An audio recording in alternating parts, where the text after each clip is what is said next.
Mahadeva, Mahadeva, Mahadeva. Anishbhai, is it working? Ma.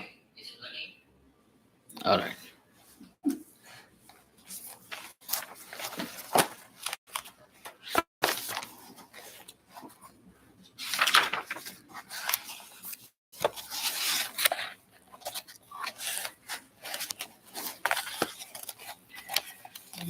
Shambhave Namaha, Shambhave Namaha.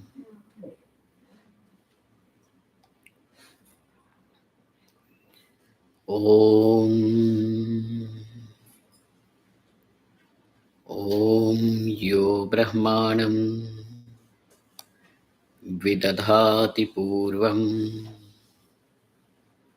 Yo Vai Vedanscha Prahinoti Tasmai Tam Hadevamatma Buddhi Prakasham Mumukshurvai Sharanamaham Prapadye. Om Shanta Shanta Shanti. Om Namo Brahmadibhyo Brahmavidya Sampradaya Kartribhyo Om Shirshibhyo Mahadbhyo Namo Gurubhyaha Sarvopaplavarahitaha Prajnanaganaha Pratyagartho Brahmaivahamasmi Brahmaivahamasmi Om Vedantartha Vibhasakaya Gurave Shantaya Sannyasine Nanavadi Nagendra Sangha Pavaye Yogindra Vandyaya Cha Mohadvanta Divakaraya Bhagavat Padabhidham Vibhrate Tasmai Bhashikrite Namostu Satatam Purnaya Bodhatmane Om.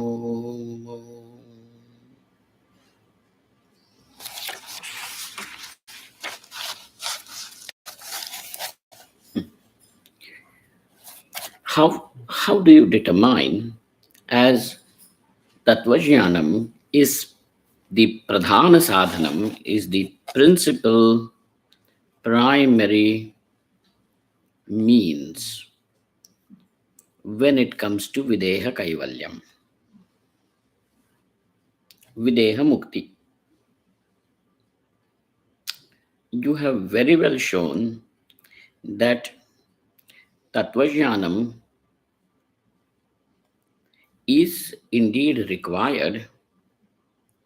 All the three are inevitable factors. Whether it is the Jivan Mukti or it is Videha Mukti, all the three are inevitable, unavoidable.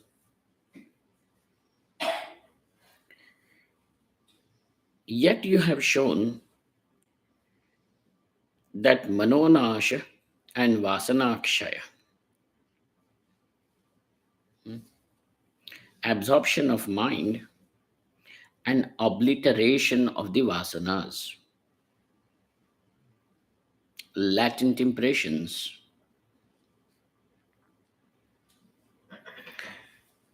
is the pradhana sadhanam, is the primary means.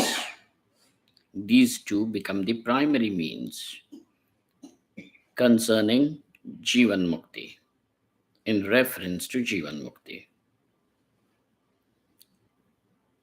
And then you have said, the teacher, he had declared, the pratishnya was made, that when it comes to Videha Mukti, Tattvajnanam is pradhanam and Manonasha, Vasanakshaya assume the secondary position. So first of all, sir, you need to prove That Tattva Jnanam is the principal sadhanam when it comes to Videha Mukti. Just because you have said, it doesn't become acceptable. Okay. So therefore, don't quote as an authority. Do not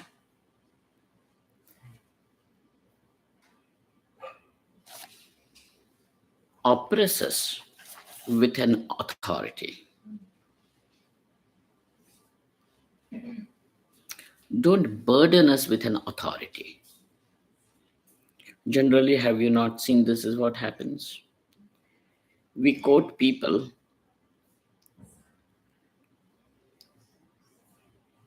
and that quotation is not is used to emphasize, to make your point stronger, so that the other person accepts it. For example, if a politician makes a statement about certain scientific facts, how logical and how acceptable does it become to you that it should be considered to be a fact? Yeah, you just take it zero. I thought that by showing that means perfect. I thought he's saying perfect. Tatvamasi. Jnana mudra. He's showing zero. Now this also looks almost like Tatvamasi. Don't become. You could be anyone. But for any fact to be made evident, we have a rule. And this rule is not something that is formulated by some prophet or a messenger or a guru or an authority. This is how you comprehend a fact. How does your brain process any information to be accepted as a fact? So then, our Anish is somewhere else. Looks like. So, our brain, or our how does our intelligence accept any information as a fact? Here we say Lakshana Pramanabhyam Vastu Siddhihi Natu Pratijya Matrena. What is that statement? Very important, because you will require this at every point. Lakshana Pramanabhyam Vastu Siddhihi. Vastu Siddhi means making any fact evident. Vastu Siddhi. Siddhi means don't go get into some, what is it called? Esoterical meaning. Oh, historical? Esoterical. Esoteric meaning. Don't go get into, associate any esoteric meaning to that word, Siddhi. Siddhi simply means anything becoming evident, accomplished. Vastu Siddhi. How? So he says, so he in the sense, we have understood, the Purva Acharyas also, everybody can understand it. Vastu Siddhi. There are two factors involved which are necessary. One is called as Lakshana or Lakshanam, and the other one is called as Pramanam. You have two things. And understand the meaning of both. so that we can enter into the further discussion.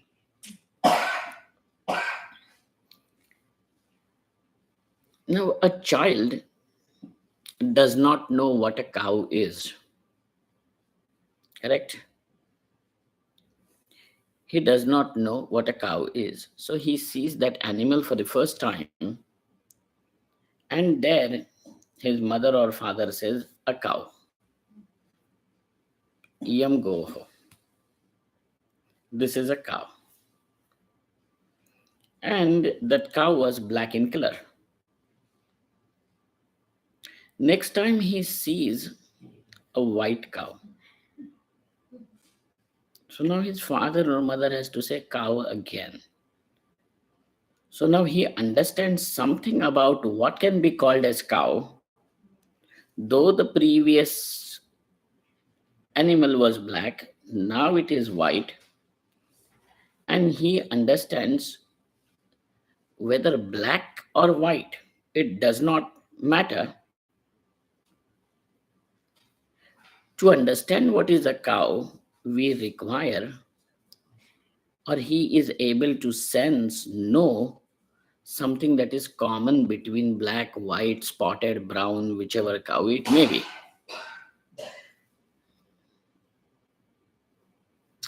So, what has he found that is common to all the cows? No cow can ever be spared or from those characteristics. In different words, these are the characteristics which will define the cow, which will define what a cow is. And we say this is called as lakshanam. The defining characteristic is called as lakshanam. This is how we start comprehending the world.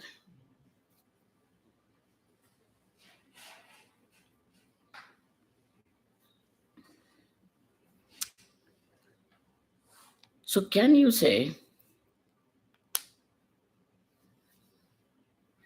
cow is an animal or a mammal? Cow is a mammal.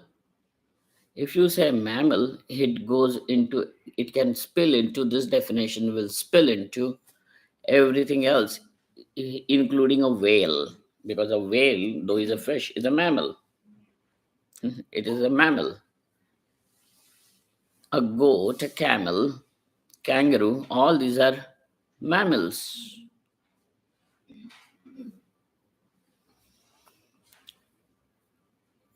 Just by saying that you can recognize a cow only if it is a mammal, will this definition suffice?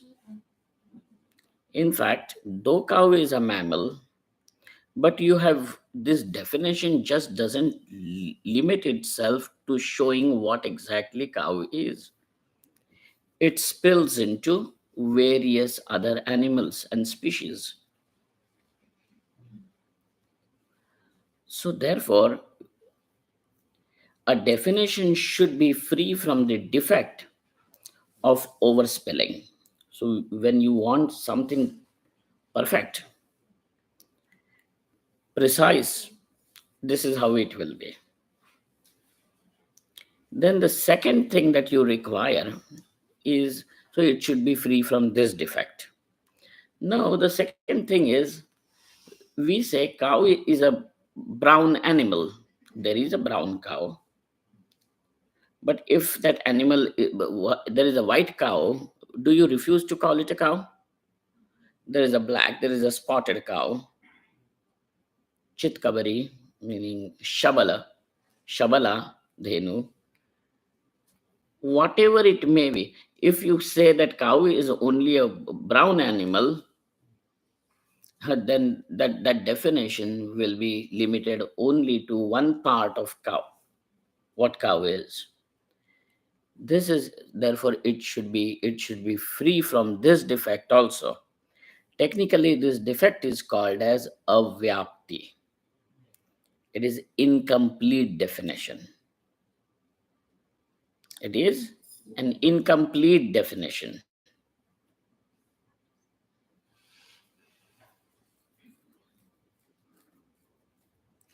The third thing is you cannot define a cow by a characteristic which is non existent.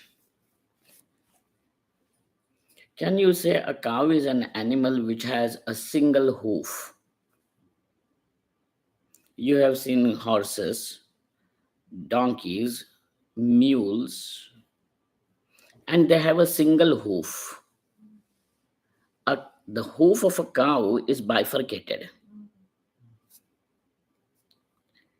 If I give this example or this definition, a cow is an animal with a single hoof.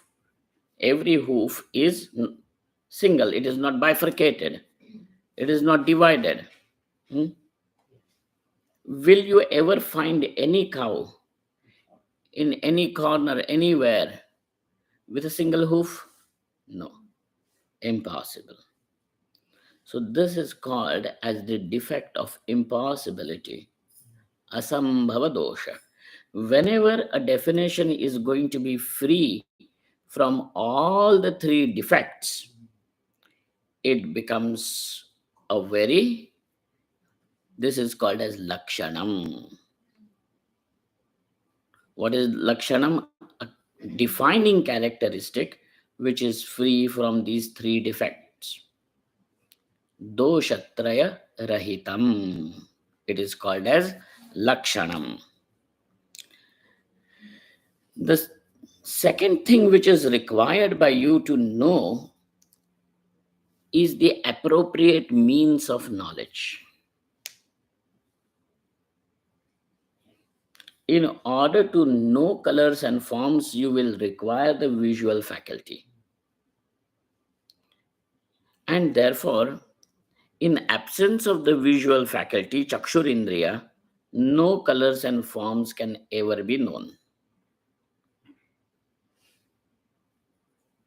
Then there is an animal in front of you, and it is basking in broad daylight.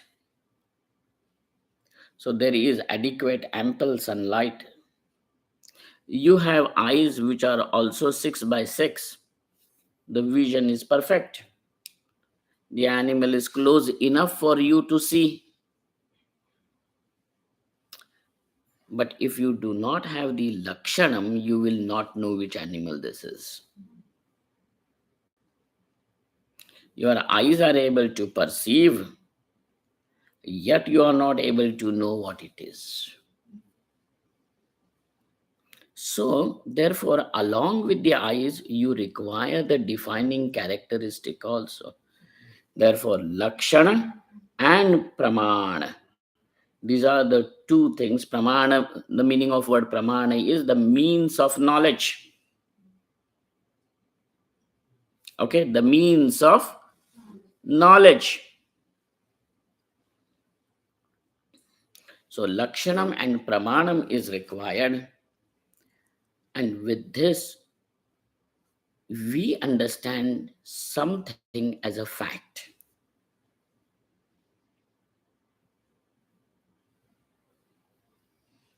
So something is accepted by you as a fact is not dependent on any prophet, messenger, or any authority. You understanding something as a fact, knowing something, you can know only if it is a fact. If you know something erroneously, it is erroneous knowledge. Erroneous knowledge is not knowledge, it is an error again. Therefore, in order to know, to comprehend a fact, to make something evident, you require lakshana and praman.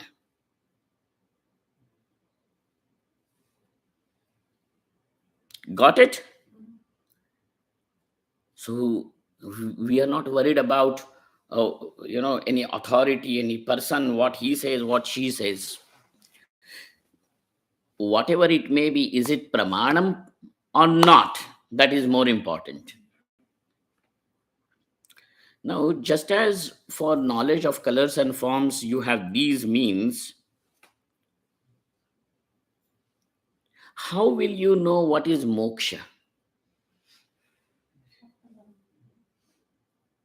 How will you know what is moksha? What pramanam do you have? Can you know moksha through the senses, direct perception? I see and this is moksha. I can hear this is moksha. No, I smell. This is moksha. By smell, you can tell whether that food is burnt or not. By smell, you won't be able to tell whether what is moksha. And the definition of moksha commonly accepted in by all the philosophy schools of philosophy is dukkhasya atyantika nivritti. Just not nivritti, because when you go to sleep also there is no dukkham, but is that called as moksha? Because next day morning you wake up again the same fellow. Are Ram, dukkham is sitting right next to me. You see, not free from it. So atyantika nivritti. Nivritti is not the only thing. Atyantika nivritti, absolute annihilation of dukkham, of suffering, of misery, is called as moksha. Sir, what is that moksha? How would you know it? So one is going to say, look here, sir, if we can know how far the sun is, how far the moon is, then why would we not be able to discover what is moksha?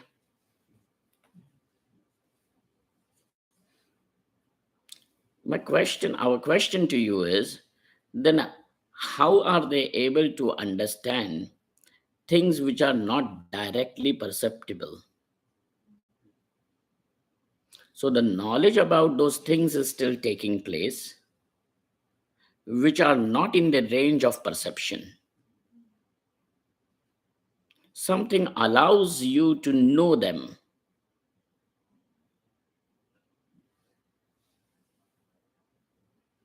Shall we go back to a very common example? Huh? Huh? नहीं, अभी रज्जू सर्प अभी तक नहीं आया. Don't be scared.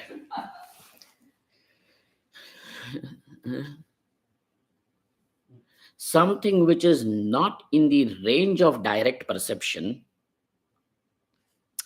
and therefore at least the means which are now means of direct knowledge, the indriyas, the senses, are not of any use over here.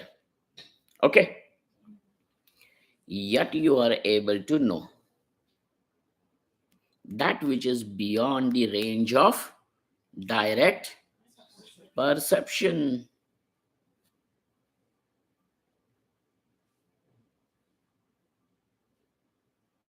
You are able to know. Have you seen the earth as round? You still know. Have you seen the earth revolve around its own axis? You still know earth goes around its own axis. Have you seen the earth rotating around the sun? You still know the earth goes around the sun. Our question here is, what has allowed you to have this knowledge? Oh, our school books. Please don't be silly. Yeah. What has allowed you? So, and we will say inference has allowed us to know. Huh? Inference.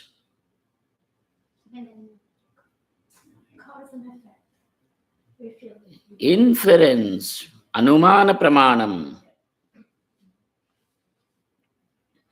All right, another example to make it clear. I hope I don't have to dramatize it much. There is a mountain which is 5 miles away from you. and you see the smoke rising from the mountain. So, what is your knowledge? But your knowledge through direct perception is there is smoke in the mountain. You have not seen the flames, nor have you felt its heat. Then how do you know there is fire in the mountain? So now we say that fire in the mountain was definitely not in the range of my direct perception. And yet I know there is fire in the mountain. You can say that, well, I know there is smoke in the mountain. Okay, it is in your direct perception. But what about the fire?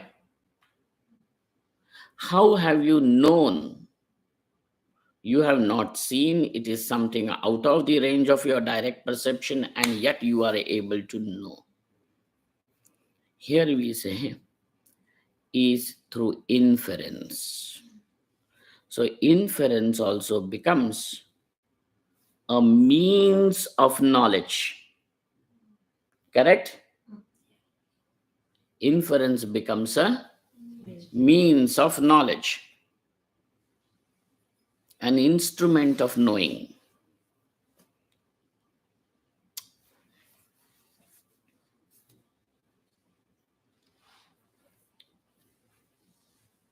Our question is how to be free from dukkham, atyantikam nivritti, absolute annihilation. How? How? Is it in your direct perception? Can you use inference over here? Somebody says, yes, we can still use inference because inference allows us to know something that is not known before.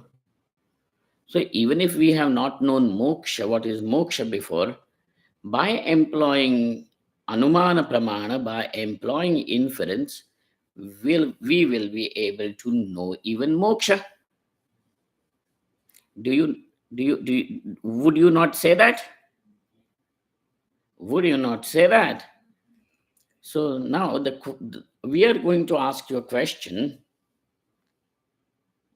Yeah, live chat is switched off. I'm asking a question does not mean that, because I only am going to answer that.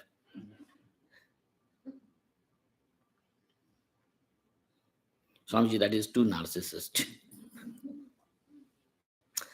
Look here, what happens? How is even Anuman able to function? How does inference function? Very interesting. So we are going to say, you have a prior knowledge of smoke and the fire. The association of smoke with the fire is already available with you, is already there with you. Correct?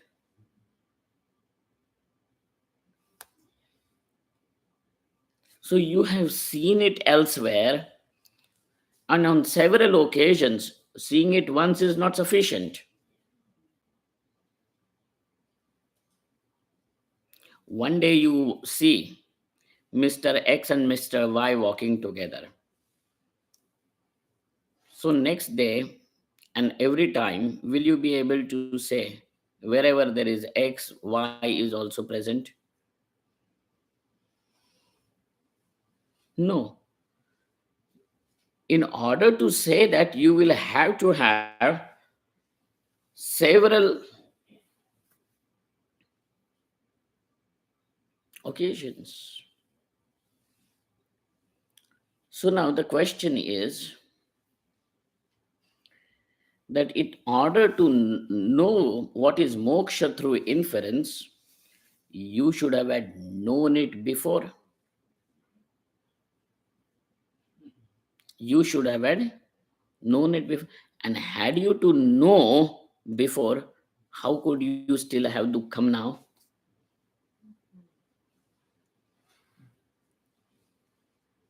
And therefore, obviously, it is not known. Forget on several occasions, not even once it is known, and therefore inference cannot work. So you will have to search for another means of knowledge. What will you have to look for? Another means of knowledge. And this is a very interesting thing. Means of knowledge means that system or an instrument of knowledge wherein verification is also possible. You can verify it. You can verify it. How to verify is another issue, but it allows you to verify. But in case of most of these theological systems, nothing is verifiable.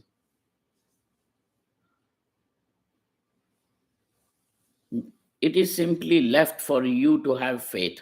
If you don't have faith, gone. And having faith, you demand it to be verified, it still cannot be verified. So, that what you call as knowledge is something which is verifiable. There is certainty about it. It is something that has been generated by appropriate means of knowledge, of knowing, and something which is accepted as a fact, which is unverifiable, will always be your belief. Therefore, there is definite difference between what is a belief and what is knowledge. It is yet another area where is belief good or bad. Correct? And we are going to say belief is required for a meaningful transaction. True. Some meaningful transactions, some useful transactions can happen because, and thing is that just last time also I said, and every time I say, you're sitting here, without any worry, because the ceiling is not going to collapse, the fan is not going to fall. And so this is your belief. It will not fall on my head. And so you are sitting without any anxiety or a worry because that belief has allowed you to do this. True. Otherwise, every time you get out of the house, you don't know if you're going to come back home alive. So many cars are running at mad speed around you, but you still are able to conduct all your transactions with the belief that I'm going to be back. True or not? So, belief is useful. Belief is useful. You cannot say belief is not useful. For transactions, belief is useful. And another thing about the belief is we are going to add a value to this belief, and that is if the belief is going to lead you towards knowledge, then that belief is truly a benediction. But if that belief is going to prevent you from knowledge, it is something that is dangerous. What do you say? No, dangerous. Belief, there is ignorance in belief, of course. Knowledge has not taken place. If it is not knowledge, the other thing is that it is ignorance. You understand?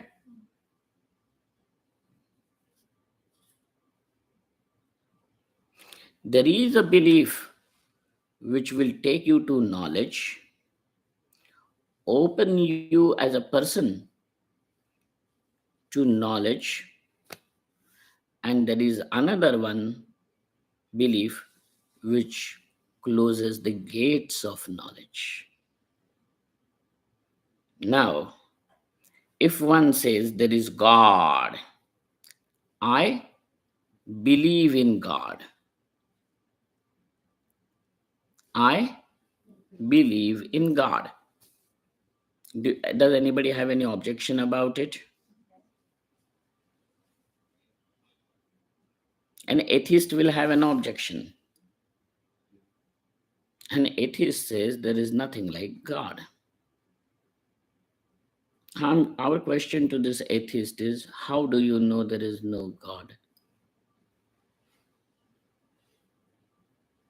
How do you know there is no God?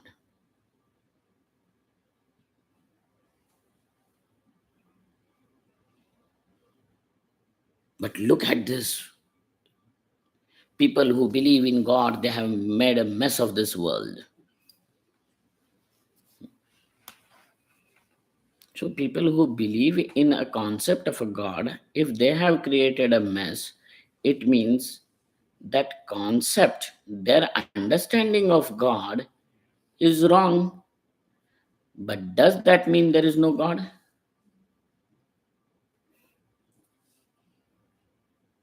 They may have a wrong concept, understanding, but does that mean there is no God? No. Then what is this God? Whatever that is then explained to you as God, if it allows you to question what this God is, then that belief has truly opened the gates of knowledge for you. But if the belief says don't question what is God, here it becomes dangerous. It becomes dangerous at a personal level because that person now is going to become dogmatic.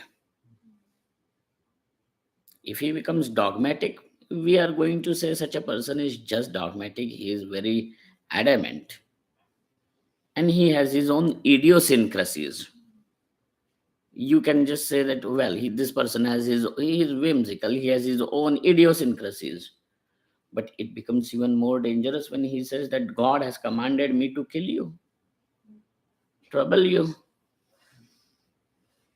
that I'm authorized to do all these things, and the God has given the permission to to condemn those who don't believe in God. Now, this kind of a belief is also going to create trouble in the world.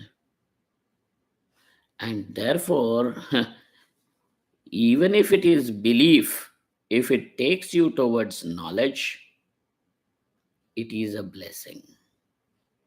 But if that belief prevents you from questioning, knowing, and rather makes you simply dogmatic or with certain idiosyncrasies, or even makes you a violent person in this world, then that belief is dangerous.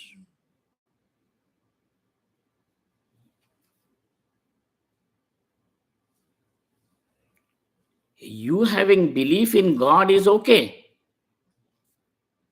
We accept it, it is belief. But belief is not a replacement to knowledge. At the most, belief can become a prelude to knowledge. It can become a prelude to knowledge. Prelude meaning Purva Bhumika. Huh? Huh? A prelude, Purva Bhumika. Like how a book would have a foreword. So when you look at that foreword, you prepare yourself for what is coming. A prelude. Is not it? So a belief can necessarily become a prelude, but belief cannot be a replacement to knowledge. When belief claims the throne of knowledge, it is dangerous. That's why Bharata never sits on the throne. Bharata does not sit on the throne. Bharata sits down. He spreads his blanket down and he sits in the darbar, in that court. You know that story.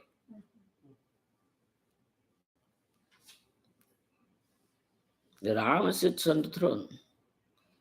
In fact, nobody is going to prevent Bharata from sitting. When Bharata says that I am belief, I will sit here. I am not a replacement to Ram. The interesting thing is, Bharata looks exactly like Ram, as if a carbon copy. Like a carbon copy, ditto. His height, his size, his color, his shape, his face, his looks, his voice, his gait, everything is exactly like Rama. But Bharata says, everything is okay, but I am not original.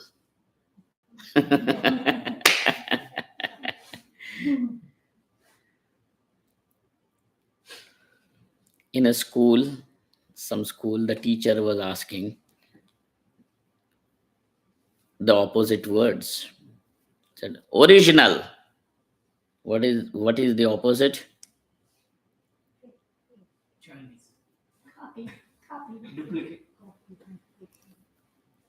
So one student gets up and says, Chinese.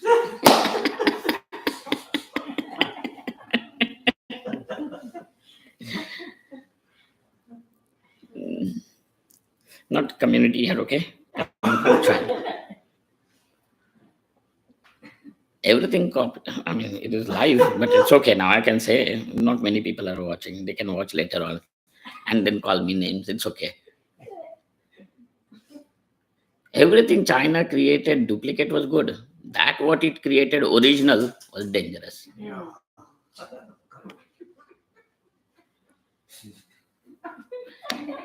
Anyways, so not a nice thing to say, but it's a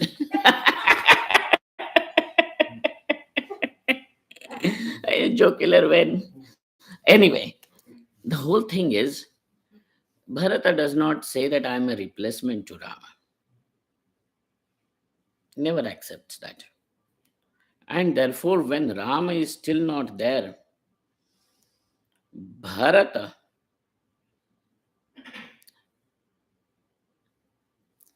acts as representative of Rama, not as Rama. He places the sandals of Rama on the throne and says that I will not me. Belief cannot be knowledge. But when you insist that belief should be accepted as a fact, it becomes dangerous. And belief should be maintained as a fact is even more dangerous.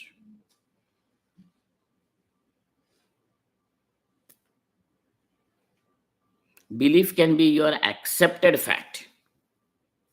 An accepted fact means you accept it for certain transaction, but you are ready to replace it too. After verification, you are ready to replace it. What is an accepted fact? Because it becomes a transactional fact. Accepted fact is a transactional fact.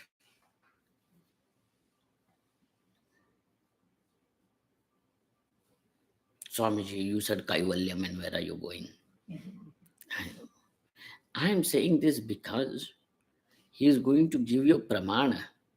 Jnanadevatu Kaivalyam prapyate yena muchyate. This is the sentence we are on. But you have to understand that this is, don't treat this as just a quotation. It is pramanam. It is not a quotation, it is a pramanam. And when you understand the pramanyam of that shabda can become a pramana, then it will function. When you are able to see that the eyes are the means of knowing colors and forms, now you can allow the eyes to function. Till then you are going to keep it closed, but I'm not able to see colors and forms, I'm not able to experience colors and forms, I can't know what are colors and forms. Right? Use the instrument of knowledge. Use the instrument of knowledge, the means of knowledge.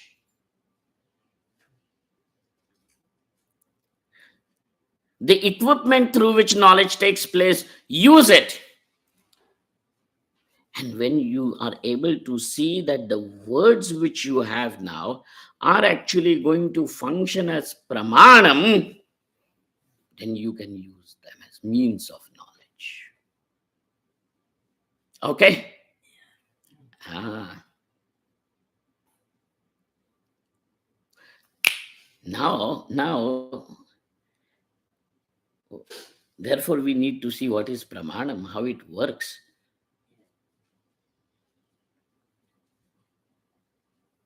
Hmm?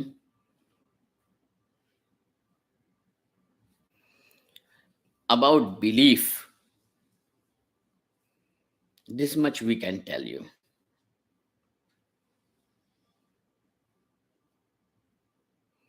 That your certain belief which leads you to knowledge is auspicious, and belief which prevents the knowledge is inauspicious, amangala.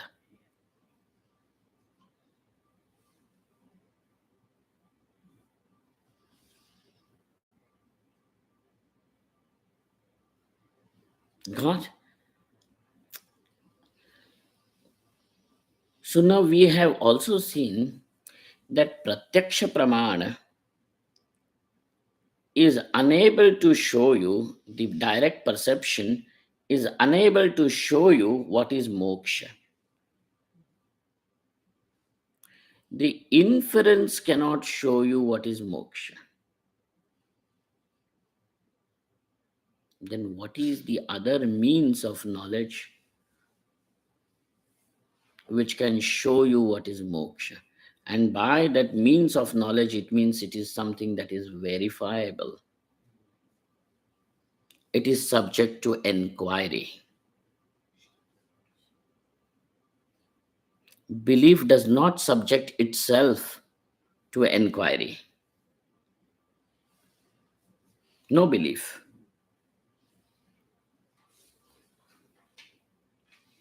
Correct?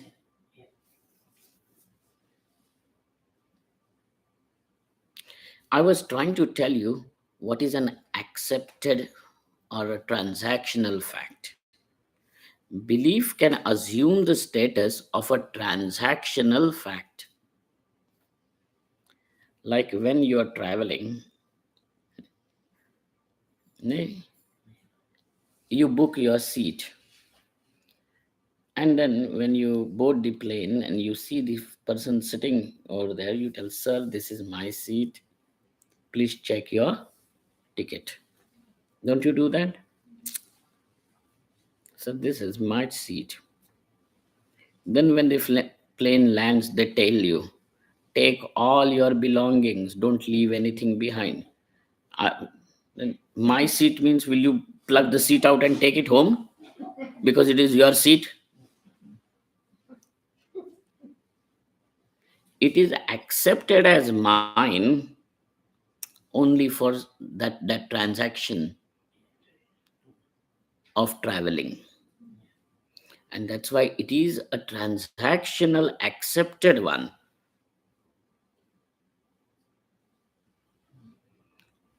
Belief for some time, transactional fact, okay. But it does not mean that it is a replacement of knowledge.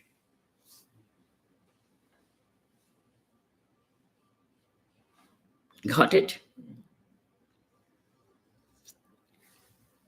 What is the means? Do you recognize moksha as the purpose or not?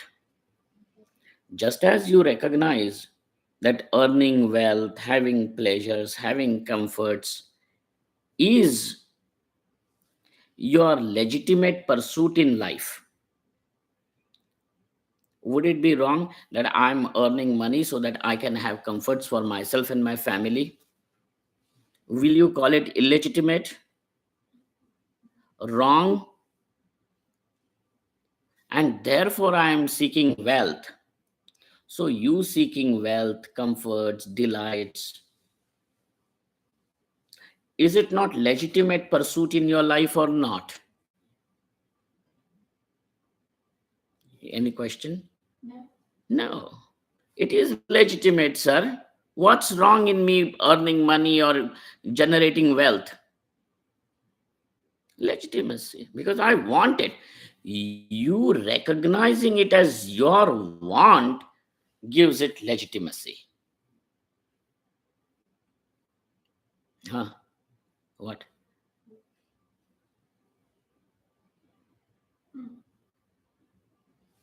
In what way you will earn wealth, etc.? That I, since I want money, let me commit murder, loot, plunder. We are not talking about whether it is legal or not. Now, I'm saying it is legitimate, right or not.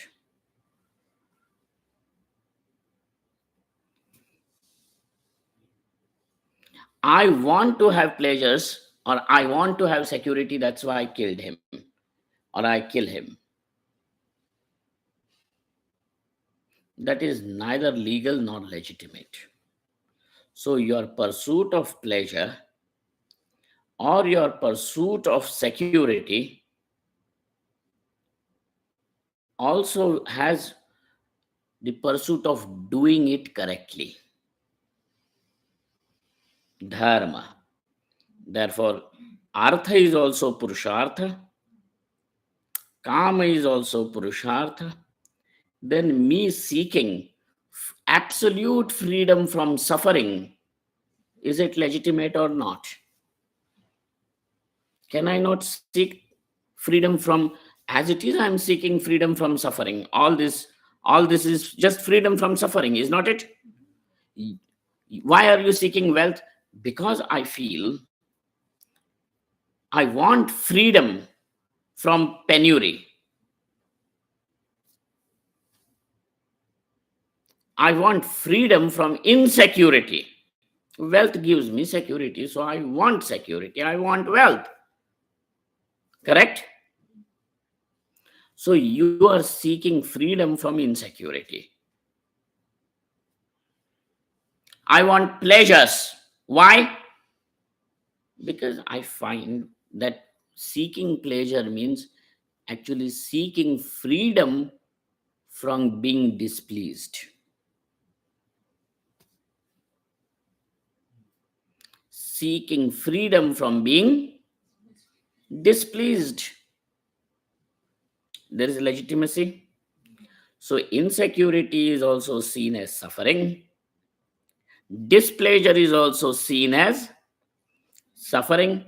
So, I am seeking freedom from suffering.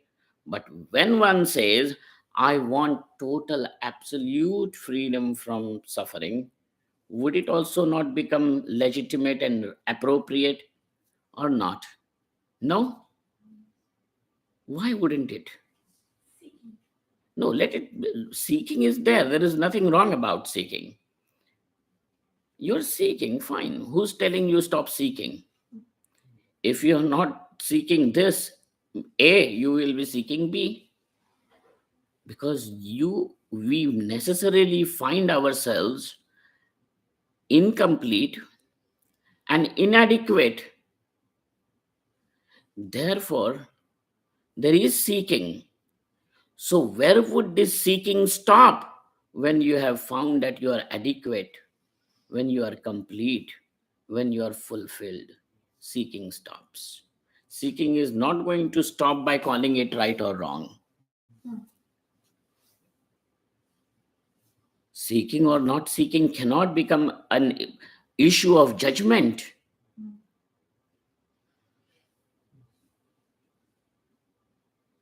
It is not it is something legitimate. So when you recognize moksha as a purushartha, now comes the question, as this is the final ultimate purushartha, it is an ultimate purushartha. Purushartha meaning that what is sought by a person, by a living person. Man or a woman is not a question. Anyone who is living is seeking freedom from suffering. And then when you are able to see that nothing else, not, no amount of wealth, no amount of pleasure, no number of progeny can set me free from suffering, absolutely. Now I want what? Freedom, moksha, purusha. So thus when you are able to recognize this as a legitimate, as a right pursuit of your life, this is spiritual seeking. Spirituality is nothing more than this. Oh, we want to experience God. So that what happens? So that what happens? No, some mystical experiences. And for what mystical experience you want? So that what will happen? No, Swamiji, please take us to Himalayas. We want to see those sadhus. Some they say in Himalayas there are sadhus who are living since Satya Yuga. Will we be able to see them? Please tell. There are sadhus who are, so somebody comes and tells you, once I was lost in Himalayas. They had taken us on a trek and I got lost. And I wandered in those mountains for days together, days together. I was wandering and wandering. Ultimately, I came across one cave and I saw one yogi sitting over there. And when this yogi opened his eyes, he asked me, has Krishna Janma taken place or not?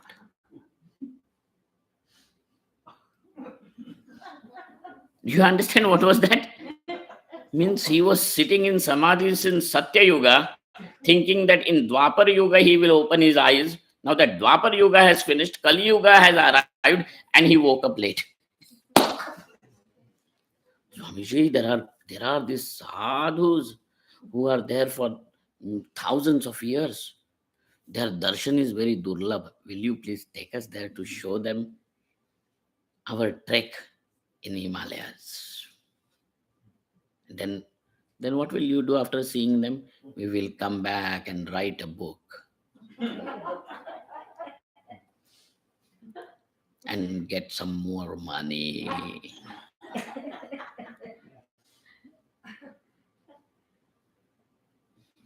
For which you don't need to go to Himalayas. You can sit over here and write. bestseller. वहां जाने की क्या जरूरत है? लिखो ना.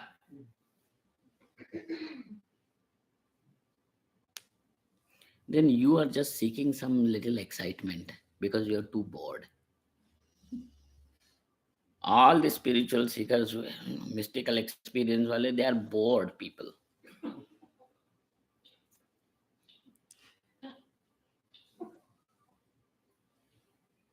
रोज रोज काय डाळ भात खायचं कंटाळा आला बाबा वरण भातात नवं पाहिजे चमचमीत नको का eating this dal bhat every day children. We want something that is tantalizing.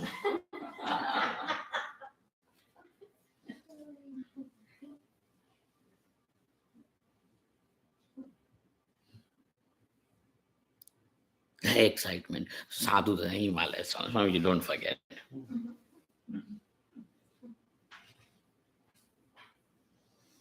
We heard in Rishikesh, people, some Caves are there like that. If you don't want to come with us, it's okay. At least tell us where to go. So you are coming over there for a different kind of a zoo, to visit a zoo, so that you can see something that is unusual.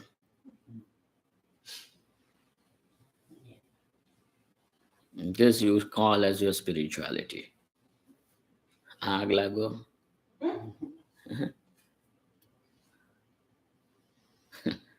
Then, Swamiji, then what do you mean by spirituality? Simple thing. We have nothing mystical, no jadoo, no mumbo jumbo. What? Where there absolute freedom from suffering takes place. When it has, there is nothing more to seek after that. And since there is nothing more to seek after that, this is what we call as ultimate. Parama. This upalabdhi is Parama upalabdhi. How will it happen? Because you want it. How will it happen?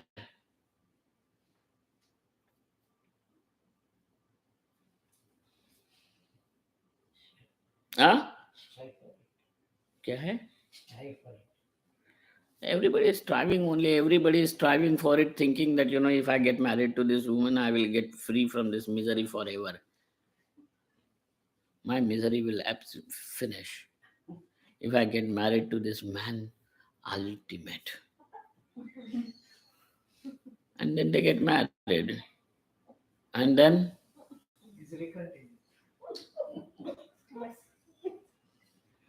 not continues, increases. क्या बात है? I'm just making fun, okay?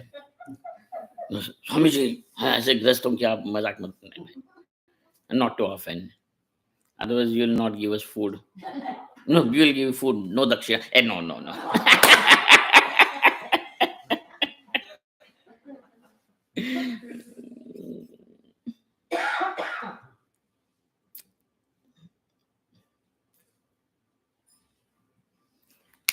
So here we go. How will you know what is moksha? And therefore, the means of knowing what moksha is neither direct perception nor inference. Is there any other means? Actually, there are 6 means of knowledge which we employ. These are 6 systems through which cognition of a fact takes place. Cognition of a fact takes place. 6 systems. What are those 6 pramanas? Any idea? At least now 3 तो हमने बता दिए, उसको तो दोहराओ.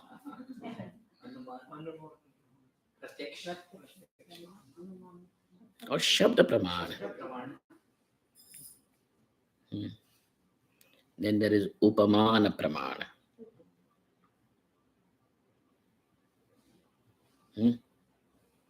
Arthapatti pramanam.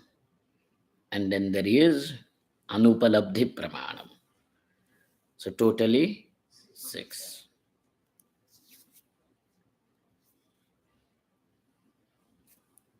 कठिन का वह का है. Is this very difficult? You find it difficult? Not so far. Let me make it.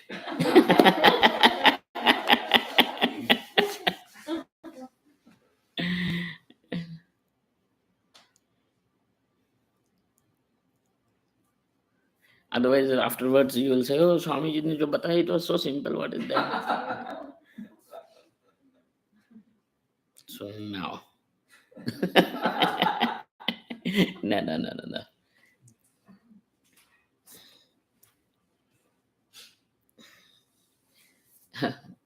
काय हो? असू दे, काय हरकत नाही. Encouragement. Then you're sitting over here. Let us imagine you're sitting over there, here, and then I tell you there is a white cow grazing by the river. There is a white cow grazing by the river. So then you did not know that there is a cow there grazing. Did you know? No. Now my words have allowed you to know or not. Okay. So we can understand that the words also have a capacity to generate knowledge. Words also have a capacity to generate knowledge.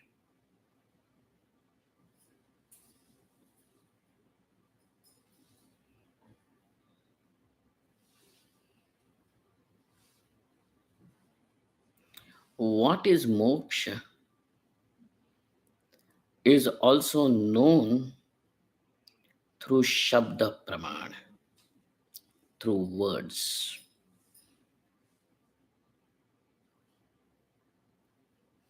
Okay.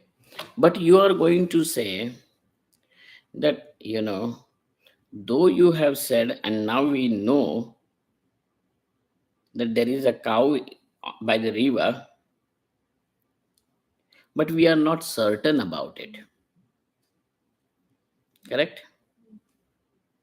That we are not certain about it. When would you be certain about it? When you actually go and see it with your own eyes. When you go and see the cow grazing by the river with your own eyes, now the knowledge is, what is the knowledge now? There is a cow grazing by the river. Over here also you had the knowledge that there is a cow grazing by the river. Reaching over there also you have the same knowledge, there is a cow grazing by the river. What is the difference between this knowledge and that knowledge? Then you are going to say, sir, what we previously had was knowledge, but it was kind of an information. What we have now is experiential. And at this point, you bifurcate the knowledge as information and experience. But whatever it may be, what is the akar, what is the form of the knowledge which has taken place here? There is a cow grazing by the river. What is the form of the knowledge which has taken place later? There is a cow grazing by the river.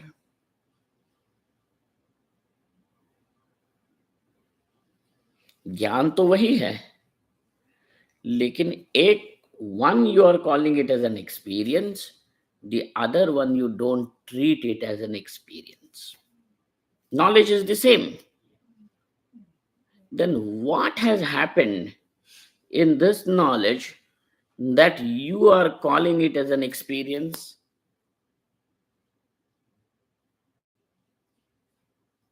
Hmm?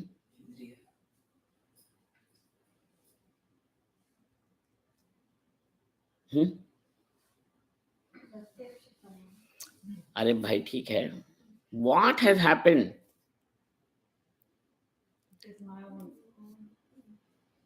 Own he is there knowledge. Knowledge में क्या हुआ है? ये सवाल है. ज्ञान का आकार तो वही है.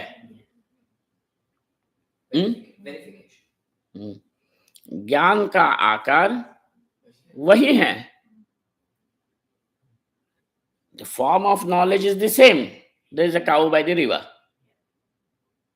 And in the second instance, what is the form of the knowledge? There is a cow by the river. Then when the form of the knowledge in both the cases is the same, what is it that you give more validity to this?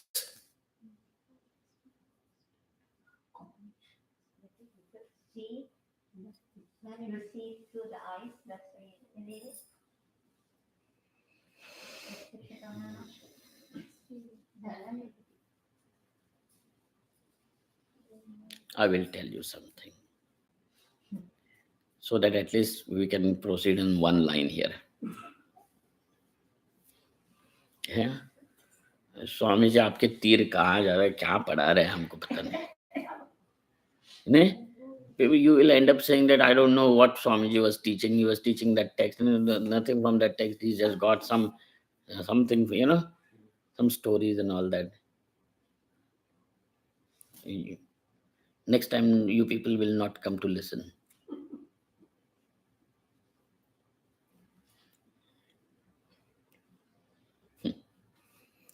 In the second instance, there is no possibility of any doubt or any contradiction. In the first instance, there may be a cow, there may not be a cow. That doubt has a entry point or not. It can be doubted. Maybe it is not a cow, it is a horse. So that knowledge can be contradicted too. It is not a cow, is not that contradicting, it is the cow, there is a cow. So now in these two knowledges, that there is a cow by the river and it is a horse by the river means it is not, there is no cow by the river. So this knowledge has a possibility of having doubt, and there is a possibility of contradiction, samshaya and viparyaya. Where there is a possibility of samshaya and viparyaya, though it is the same knowledge, you don't treat it as an experience. अनुभव क्या है? ज्ञान ही है, परंतु जिस ज्ञान में संशय विपर्यय नहीं है, उस ज्ञान को तुम अनुभव कहते हो. Therefore, these people who are saying अभी तो हमको ज्ञान हो गया, अब अनुभव चाहिए. अरे अनुभव नहीं चाहिए तुमको, उस ज्ञान में जो संशय विपर्यय बैठे हैं उनको मिटाना है, उसी को अनुभव कहते हैं. अनुभव नाम की कोई नई चीज ढूंढने नहीं जानी है. You don't have to go in search of an experience. It is the same knowledge from which the doubt and contradiction has to be resolved. And that is what gives it certainty. And therefore, knowledge means certainty. Belief also has got conviction. The force of a belief is adamancy, conviction. In knowledge, you don't require conviction. In knowledge, all you require is freedom from doubt and contradiction. Certainty is the nature of knowledge.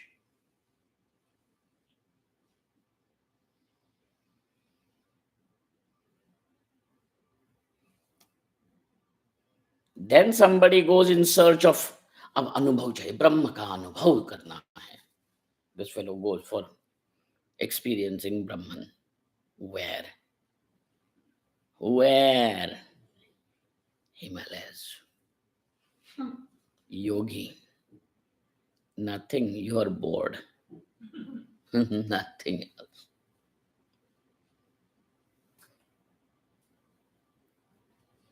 And if you want such things, I will give you the stories also.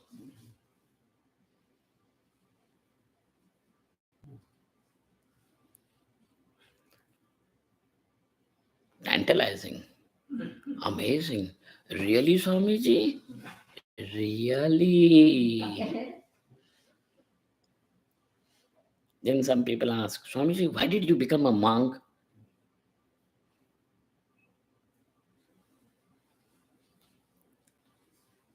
Then I tell them there are two things. One is interesting, the other one is not so interesting. Which one should I tell you?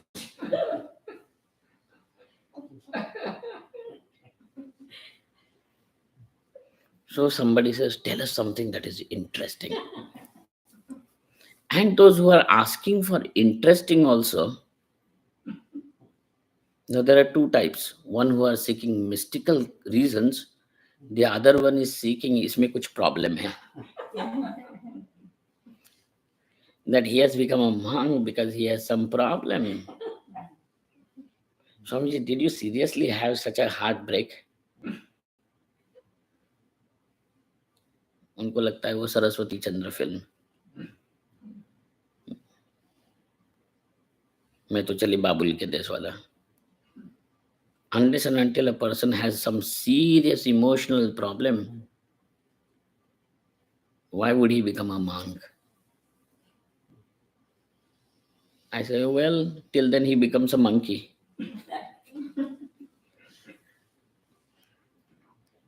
Yeah? A monkey. नाचताय आपलं नाचताय.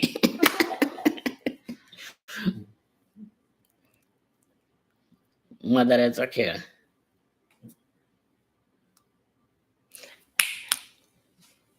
So then first one who is spiritual, interesting thing. One day I was just sitting somewhere by the seashore, and then I saw from that sea, Arabian Sea, because I was born on the coastal place, some light started coming out. It came up, and up. Then I was still looking at that light. What was that? It was coming closer and closer to me. It was becoming brighter and brighter.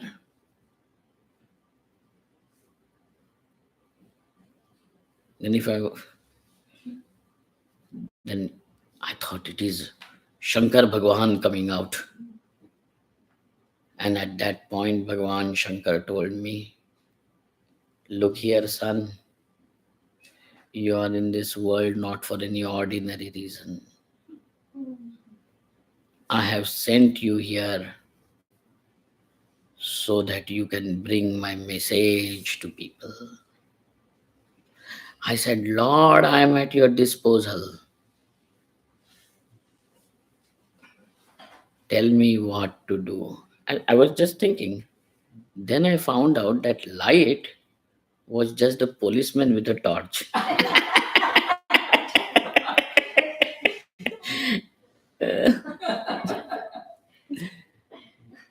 Then there are second types of people who have an interest. Why did you become a monk? This is an interesting question to people. I said, what best could I do who was unemployed? Exactly, we felt such a useless fellow.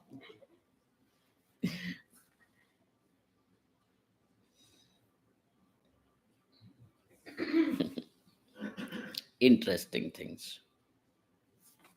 People want interesting,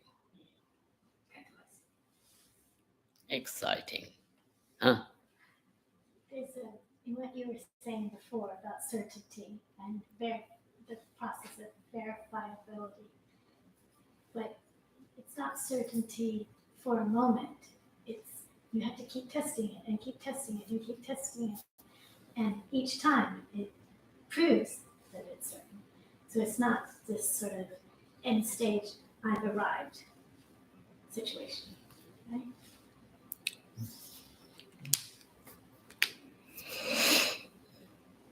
All that, you do that till the point Now the doubts are resolved,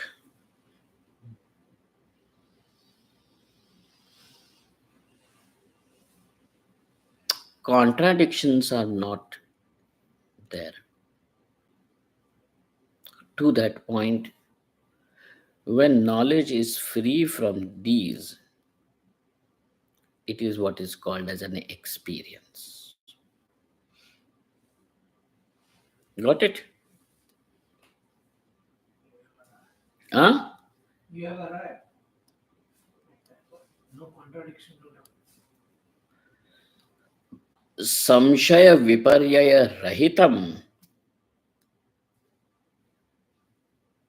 That knowledge now which is free from samshaya and viparyaya is capable of removing ignorance.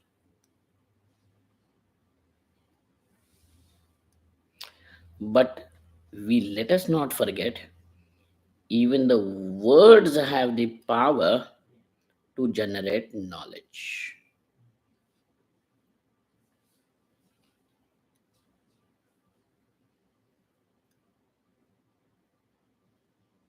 That what cannot be shown by inference, or that what cannot be shown by this perception, direct perception, will now can be shown by shabda. But that which is shown by the words is not an experience. Ye mat kaho. Because for an experience, all that you require is the knowledge which is free from doubts and contradictions.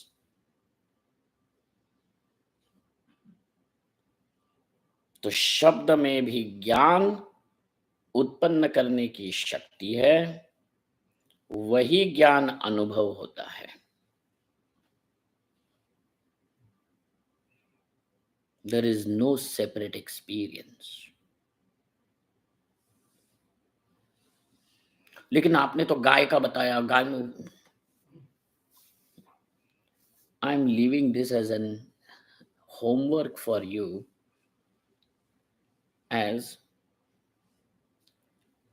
the first instance where the knowledge is there is cow by the river, and in the second instance there is a cow by the river. In both these knowledges, in both these knowledges, why are, so you understand now, when you see that cow, do you have any doubt that it is a cow or a horse? No. Do you have any doubt there is cow or not cow? So there is no contradiction, there is no doubt left. And that's why you are calling it as an experience.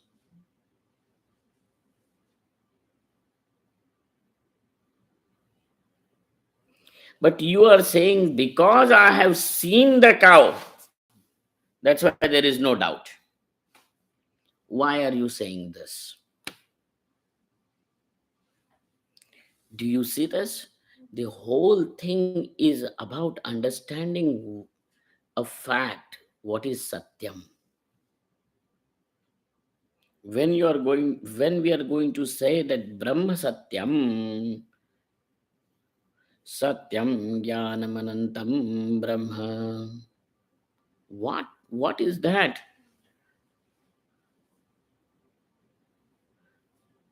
What is that? Is it that Satyam means, is it only your belief? If the meaning of word Satyam is your belief, then it is not Satyam. It can be your personal Satyam, but personal Satyam is not Satyam. Because your personal Satyam is that in dream, when you see a tiger, in the dream, you have still not woken up. Till that point, that tiger is real or not. So it is Satyam there. So that personal Satyam, does it become a Satyam? No. That's why don't tell us this. That the meaning Satyam Jnanam Anantam Brahma means we have to believe Brahma is Satyam, which means other than Brahman, you have already seen Satyam somewhere else. And therefore, you are saying Brahman is real like this thing. Do you understand? This is the whole problem with the Christian world, too. God is real. Means what? Real like this world.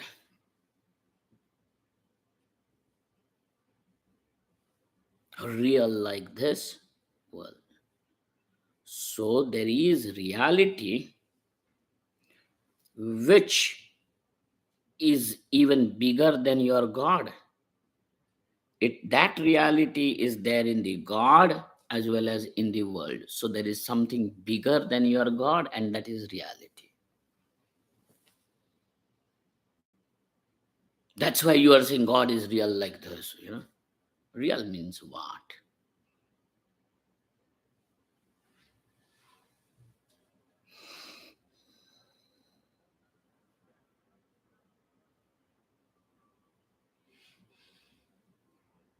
Real means what?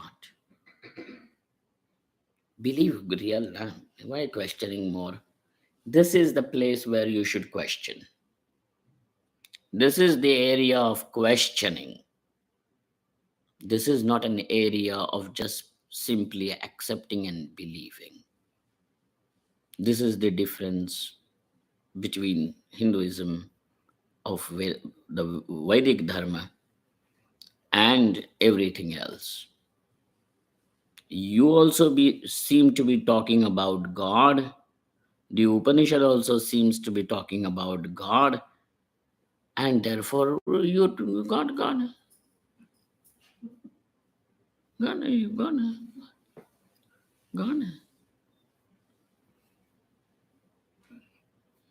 But your God is only the God in belief. And we are saying it should be known, knowledge.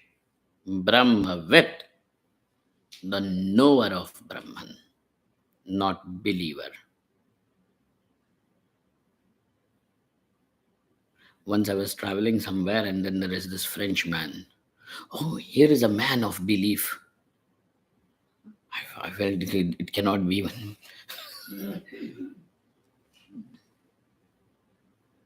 a man of belief, a believer. And then there is condemnation, believer and non believer. And you take charge of somebody else's life, saying that non believer has no right to live if he doesn't believe, become a believer. Who has given you this right?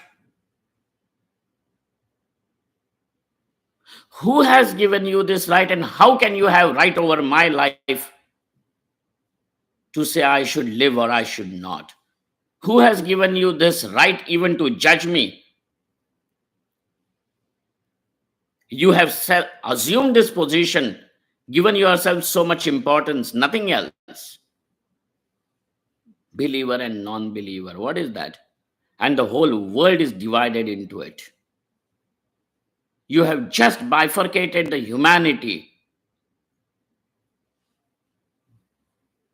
And this is where you have created war. You are not in any way integrating, bringing people together. You are just dividing believers and non believers.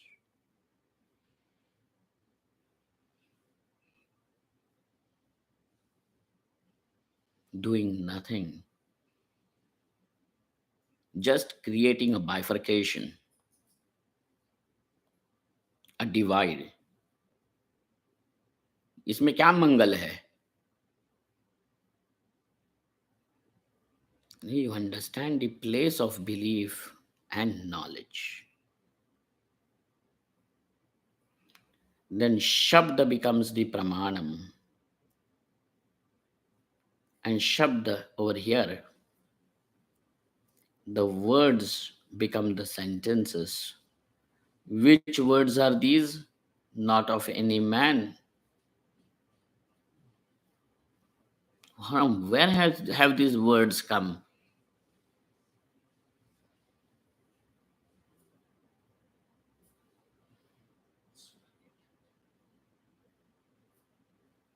From where have these words come?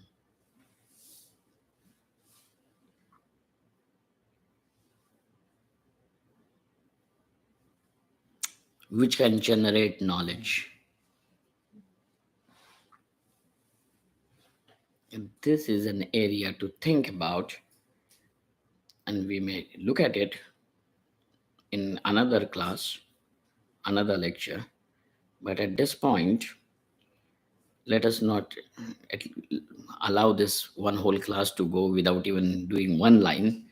And therefore, Jnanadev tu page number 91. Jnanadev tu kaivalyam prapyate yena muchyate. The word is, the translation will be, from knowledge is kaivalyam, and he who attains knowledge, he who gains knowledge,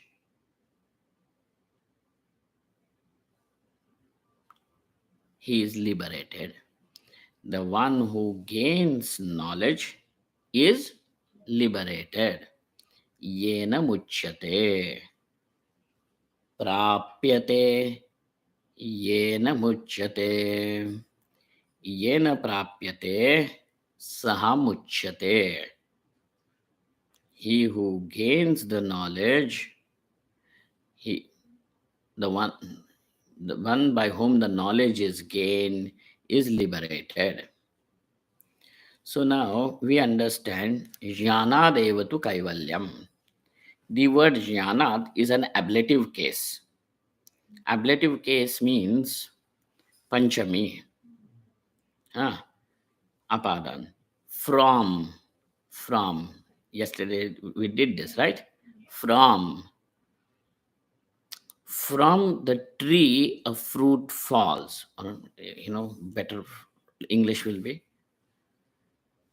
the fruit falls from the tree. From means separation, but the words have a capacity to even tell you how it works. From also means cause. It can indicate cause, just not separation. Cause. This bracelet is made from gold. Eh? From gold.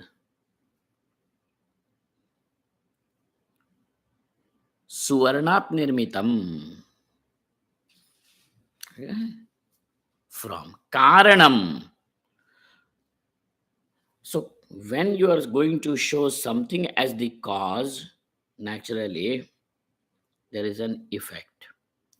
Jnanad goes into the cause.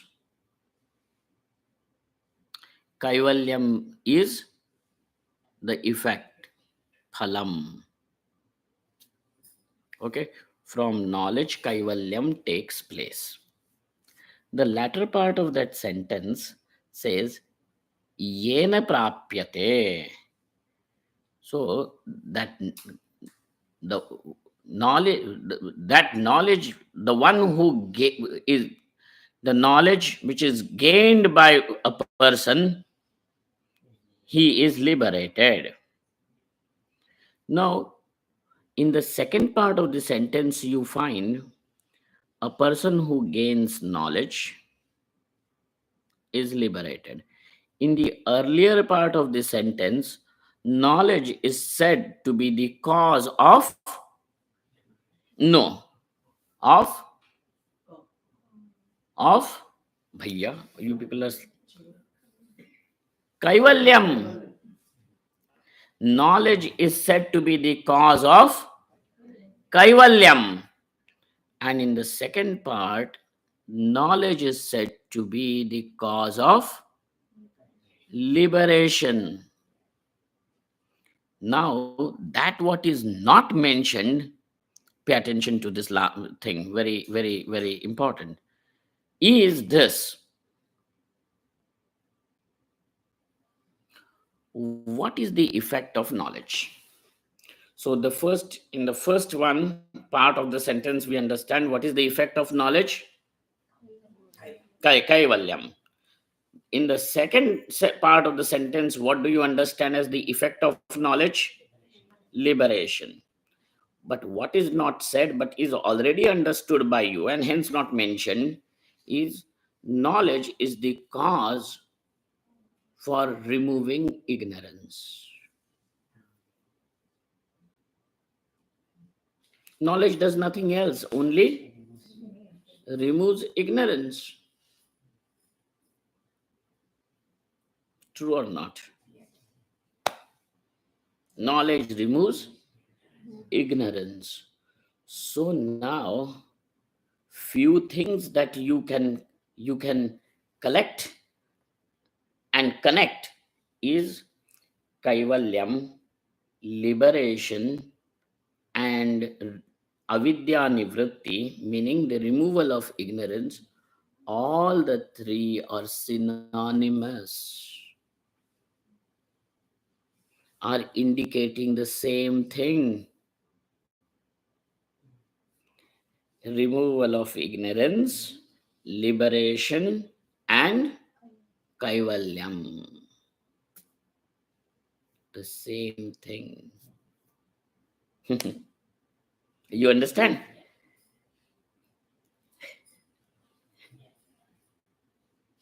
ज्ञानाद एव तु कैवल्यम येन प्राप्यते. हाँ, कैसा है लिखा? हाँ, प्राप्यते येन मुच्यते.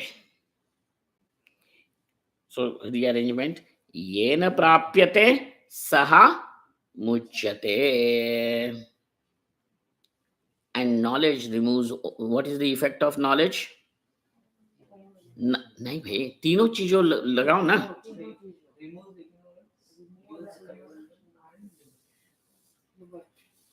So are there three different things? Because we know for sure that knowledge does nothing else other than removing ignorance. Then that means that avidya nivritti itself is called as liberation. Avidya nivritti itself is called as kaivalyam. Why, sir? Why have you got these three different names? So let's think about even this when we meet tomorrow. Okay. Is that good? Yeah, hopefully. Yeah. Om Purnamadaha Purnamidam Purnaat Purnamudachyate Purnasya Purnamadaya Purnameva Avashishyate. Om Shanti Shanti Shanti. Shankaram Shankaracharyam Keshavam Badarayanam Sutra Bhashikritau Vande Bhagavantau Punah Punah Ishvaro Gururatmeti Murti Bheda Vibhagine व्योमवद्व्याप्तदेहाय दक्षिणामूर्तये नमः. Om. Thank you very much.